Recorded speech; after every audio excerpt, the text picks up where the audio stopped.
देखिए, सऊदी अरब एक Islamic country है। यहाँ पर पेट्रोल और खजूर बहुत ज़्यादा मात्रा में होता है, उसके सिवा यहाँ कुछ नहीं होता है। पेट्रोलियम, गैस पेट्रोलियम बहुत ज़्यादा, इसलिए लोग बहुत ज़्यादा डेवलप हो गए हैं लोग। सऊदी अरब एक फुल टू इस्लामिक कंट्री है। इस्लामिक कंट्री यानी यहाँ इस्लामिक नियम लागू होते हैं। यहाँ के दो सबसे प्रमुख शहर हैं जो पूरी तरह से मशहूर है धार्मिक चीज़ों के लिए। हालांकि किसी भी देश की तो राजधानी फेमस होती है, सऊदी अरब की राजधानी रियाद है। यहाँ की मुद्रा रियाल है, राजधानी रियाद है। यहाँ पे पूरा का पूरा ज़मीन मरुस्थल है, यहाँ पर कोई भी नदी नहीं बहती है। यहाँ पानी की बहुत सारे समस्याएं हैं, बहुत पेट्रोलियम से महंगा पानी हो जाता है। लेकिन यहाँ दो शहर बहुत फेमस हैं, एक मक्का, एक उसके ऊपर मदीना। मक्का और मदीना ये दोनों हज यात्रा के लिए प्रसिद्ध है। मक्का और मदीना दोनों किस लिए प्रसिद्ध है भैया? हज यात्रा के लिए प्रसिद्ध है। बाकी इसकी राजधानी रियाद है। इसकी राजधानी क्या है? रियाद। यहाँ देखेंगे मक्का और मदीना ये किस समुद्र के पास है? तो लाल सागर के पास है, मक्का और मदीना।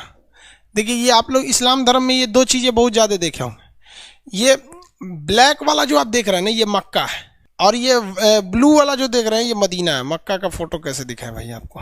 ग्रीन कलर का रहता है जो वो मदीना है। मक्का मदीना इस्लाम धर्म का सबसे पवित्र मतलब वो है, सब हज यात्रा के लिए फेमस है। तो अब यहाँ दोनों में हम आपको समझा देते हैं।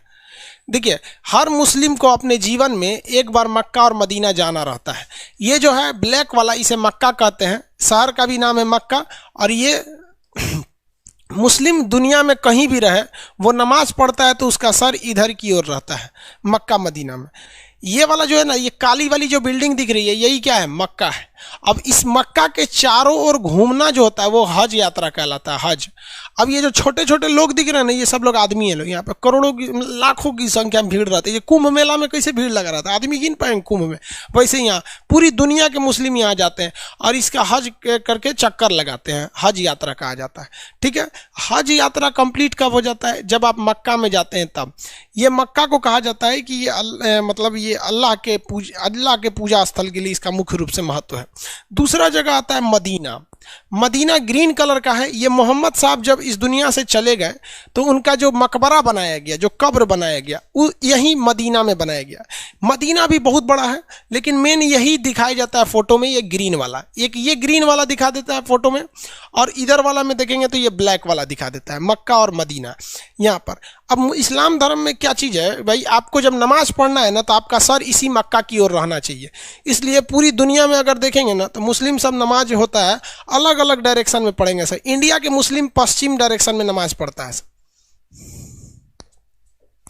देखिए,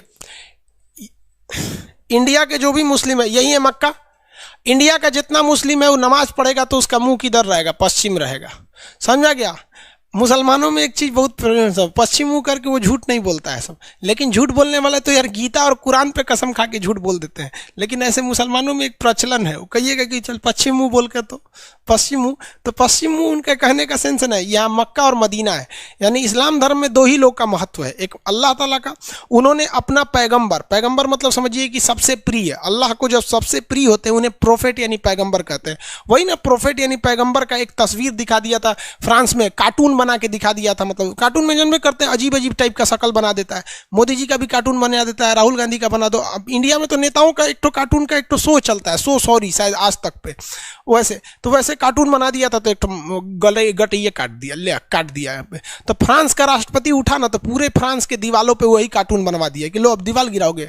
तब ये मुस्लिम जगत वाला उठा सब, तो फ्रांस के जितने सामान है उसका बाइकआउट कर दिया। सुपरमार्केट मॉल वगैरह से सामान का फ्रांस का सामान में फेंक दिया। अब दोनों आपस में लड़ रहा है सब। तो ये सब चीज़ें यहाँ पर। तो ये पश्चिम दिशा में वो लोग क्या करते हैं? नमाज पढ़ते हैं। इसलिए मस्जिद देखिएगा ना, हमेशा उसका मतलब वो नमाज पढ़ने वाला पश्चिम डायरेक्शन में होगा। तो ये पूजा स्थल होता है, वहाँ हज यात्रा करना जरूरी होता है। इससे दो चीज़ें बड़ा विवादित होती हैं। कुछ लोग का कहना है यहाँ शंकर जी का मंदिर है। भैया ये सारी चीज़ें एक आडंबर है। ये वैसे ही कहते हैं लोग कि शंकर जी का मंदिर है, जैसे लोग कहते हैं गुल्लर के फूल डाल दोगे तो कोई चीज़ खत्म नहीं होगा। ऐसे कहावत है ना, बचपन में आप सुने होंगे कि पेंसिल का छिलका दूध में डालो तो रबड़ बन जाता है, मोर के पंख को चौक खिलाओ तो बड़ा हो जाता है। ये अफवाहें हैं सब, वैसे ही इसका कोई मतलब नहीं बनता है। ये आपस में लगा शंकर जी। आप बताओ यार, खुद से जरा सोचो कि शंकर जी वहाँ क्या करेंगे। और कहा मतलब हमारे यहाँ तो अलग अलग जगह पे अलग अलग प्रचलन है। हमारे यहाँ ये लोग कहते हैं यूपी बिहार के एरिया में कि शंकर जी को यहाँ किसी ने कैद करके रखा हुआ है। समझ में आए कि हालांकि ये चीज़ें जो है पूरी तरह से क्या है, अफवाह है। चलिए देखिए ध्यान से यहाँ पे, तो यहाँ पे ऐसा कुछ नहीं है, वहां पर एक पत्थर है जिस पर क्या करना पड़ता है, कंकड़ मारना पड़ता है।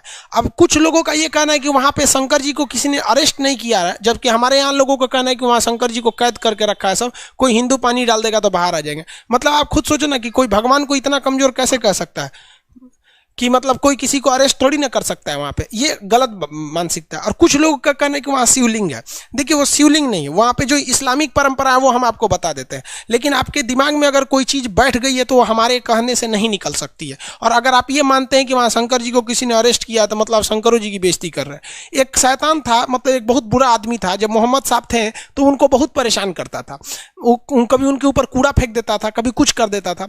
तो मोहम्मद साहब ने बहुत कोशिश किया कि ये सुधर जाए, लेकिन वो इंसान सुधरता नहीं था।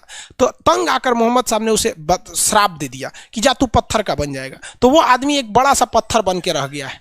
तो लोग जाते हैं ना तो इसी पत्थर पे कंकड़ से मारते हैं लोग, वो ये दिखाने के लिए कि तूने मोहम्मद साहब को परेशान किया था। तो किसी ने ये फोटो लाया और बोल दिया कि भाई साहब यहाँ पर मतलब इस फोटो में यहाँ पे कि ये शिवलिंग है, जबकि ऐसा कुछ नहीं है। वो परंपरा के हिसाब से देखिएगा तो एक शैतान आदमी था। अब बताओ भाई, अगर इस पत्थर की हिस्ट्री उठाओगे तो वो एक ऐसा दुष्ट व्यक्ति था जिसे पत्थर बना दिया गया श्राप से। अब वो दुष्ट व्यक्ति को आप शिवलिंग बोलोगे, आप मानते हो तो आप हमारी बात पे तो बिलीव नहीं कर सकते, वरना अगर आप जिस पे बिलीव करते हो जो ऑथेंटिक चीज़ है, जैसे गूगल हो गया, विकीपीडिया हो गया, क्योरा हो गया, इस सब पे आप जाके सर्च कर सकते हैं। इसी को लोग वो शिवलिंग बोलते हैं। तो इस मक्का मदीना को लेकर दो ही प्रचलन बहुत फेमस है। कुछ लोगों का कहना है कि यहाँ उन लोगों ने अरेस्ट करके रख लिया है, मतलब उनको कैद करके रखा है, और कुछ लोगों का कहना है कि नहीं शिवलिंग की पूजा होती है। ऐसा यहाँ पे कुछ भी नहीं है। वो तो जो शिवलिंग वाली बात होती है वो तो मदीना के पास है जहाँ पत्थर मारा जाता है यहाँ पर। अब कुछ लोगों का कहना है कि यहाँ हिंदू को जाने क्यों नहीं दिया जाता है। भाई साहब यहाँ 2.5 लाख रुपया खर्चा आता है एक आदमी को जाने का। दूसरा, आप किसी देश में जाते हैं तो आप अपने हिसाब से नहीं चलते हैं, उस देश के नियम कानून के हिसाब से ही हमें चलना पड़ता है। तो ये एक मुस्लिम कंट्री है, इसका नियम है कि जो हज करने आता है उनके लिए प्रॉपर नियम होने चाहिए। अब आपको पता है ना कि जो उन लोग के नियम कानून होंगे उनको पता होगा। यार हम लोग को हम लोग कभी हज करने नहीं गए, बुढ़ापे में मम्मी पापा को भेज देंगे लोग। तो ये समझ में आ गया, ये सऊदी अरब केवल मक्का मदीना के लिए। इस पर एक और विवाद होता है कि हज के लिए सरकार सब्सिडी देती है, मुसलमानों को बेवकूफ बनाती है सरकार। देखिए क्या कहती है, सुनिए ध्यान से। हज के लिए खर्चा आता है 2.5 लाख रुपए। तो जब सरकार थी ना पहले कांग्रेस की सरकार, वो तो मुसलमानों को और लोल बनाई। बीजेपी तो कम से कम खुल के कहती है, कांग्रेस तो और लोल बनाई। कांग्रेस कहती है भाई 2.5 लाख है ना, तो आप इसमें केवल कितना दीजिए, 2,40,000 दीजिए, मतलब 2,40,000 दे दीजिए आप। तो मुसलमानों को लगता था 10,000 सब्सिडी हो गया। दूसरा देखिए, जब जो व्यक्ति ये सब्सिडी ले लेता था ना, उसको एयर इंडिया की जहाज से जाना होता था, एयर इंडिया। और एयर इंडिया उस समय 15,000 की जगह पे 60,000 रुपया किराया ले लेती थी। भाई साहब यहाँ देखो, 15,000 की जगह पे 60,000 किराया ली है यहाँ पर, यानी 45,000 सरकार ने एक्स्ट्रा किराया ले लिया। जबकि हज के लिए आप किसी भी दूसरे जहाज से जाइएगा तो 15,000 ही किराया है, लेकिन एयर इंडिया से जाइएगा हज करने के लिए तो 60,000 लेगा, आपको 45,000 एक्स्ट्रा लेगा। छूट कितना दिया है, 10,000 का। मुसलमानों को लगता है सब्सिडी मिल रही है। तो सबसे पहले भैया तू तो यहाँ लोल बन रहा है। दूसरी बात क्या चीज़ होती है कि हज का एक नियम है कि आप दूसरे से पैसा लेकर हज यात्रा नहीं कर सकते हैं। तो आप सरकार की सब्सिडी लेके काय लिए हज यात्रा करते हैं। ये सारे धर्मों में है कि भैया अपने कमाई से जाइए, नहीं तो घर में ही भगवान की पूजा कीजिए। तो सऊदी अरब की यही 2-3 चीज़ें फेमस हैं वहाँ पर, और बाकी कुछ है नहीं। वहाँ पेट्रोल है, धार्मिक चीज़ें। अब कोई भी जाता है यहाँ पे तो लाखों रुपए उसकी इनकम हो जाती है हज यात्रा से। अब जैसे आप खुद सोचिए ना भाई, इलाहाबाद में अगर हर साल कुंभ का मेला लगेगा तो इलाहाबाद के लोगों की तो इनकम वैसे ही बढ़ जाएगी, क्योंकि जो भी आता है हज करने वो 45 दिन रुकता है। तो आप कभी कुंभ मेला में जाइएगा तो वहीं के लोगों के टेम्पू में बैठिएगा, वहीं के होटल में रहिएगा, बहुत इनकम हो जाता है ना एज ए टूरिस्ट के लिए यहाँ पर। तो ये मक्का मदीना यहाँ हो गया। बाकी ज्योग्राफिकली इसका कुछ खास महत्व नहीं है। समझ में आ रहा है कि नहीं आ रहा है?